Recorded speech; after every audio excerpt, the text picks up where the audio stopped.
Welcome back to AM Northwest. Money may not buy happiness, but it shouldn't be the cause of pain and anxiety either. Here to share her secrets to creating a happier financial future, we're happy to welcome the author of The Joy of Financial Security, certified financial planner, Donna Skeels. Cygan, nice to have you here. I love your premise in the book, and that is that, you know, when it comes to financial security, one, you have to understand your brain and how it works as you make financial decisions. Explain that. Well, the field of neuroscience is giving us some great research on how we make financial decisions. And there's two parts of our brain that often are actually in conflict with each other. One of them is called the amygdala, and it's in the core of our brain. It's also called the ancient brain. And that's where strong emotions tend to originate, such as fear and greed, which are the enemies of a good investor, and also cravings, and craving food, craving money, craving things. And so those come from the amygdala. And then we've got the prefrontal cortex behind our foreheads. And that is where rational thinking originates, and having a financial plan and looking at the pros and the cons and being able to make smart decisions. And so by recognizing these two different parts of our brain, we can start to realize whether one is dominant. And if the market drops 500 points tomorrow and you have a tendency to run for cover, that's the amygdala shouting with the fear and the impulsivity. And then you can calm it down by saying, now wait a second, I've got a financial plan. It's going to serve me really well for the long term. And you can just start to become aware of what's behind your financial decisions. So you can retrain it? You can retrain how you think? You know, you actually can. The neuroscientists are showing how you can build more what they call axons between the prefrontal cortex and the amygdala. So they are working on that, actually, because it also involves resilience and lots of things other than finance.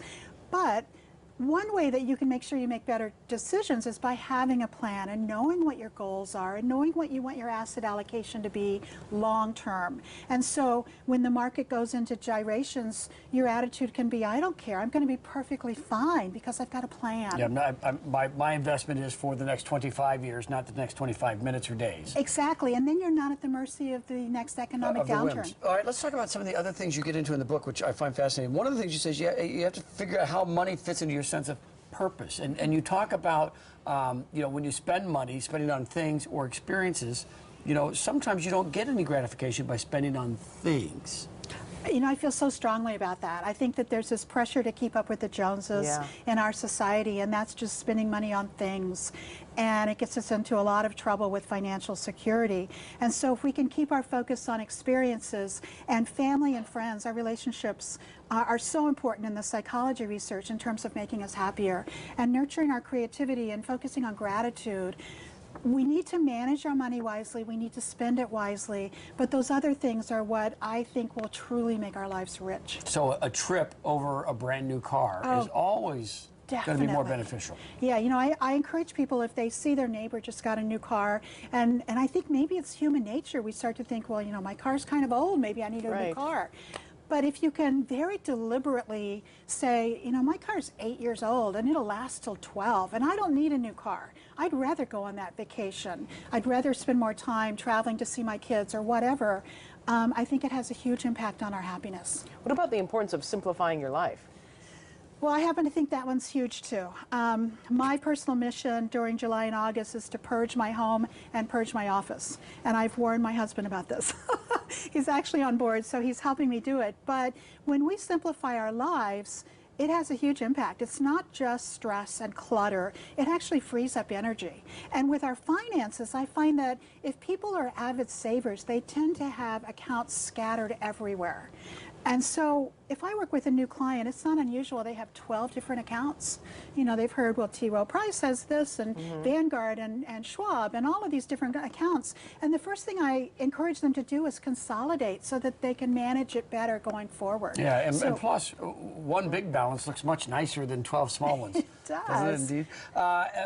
How do you quickly, here in the short time remaining, people who don't seem to have their control of the reins of their financial future, be it the way their brain works, their upbringing, so many things play into it. What's the first step they have to take to really understand their purpose, their goals? From a financial standpoint, I encourage people to figure out how much they're saving right now.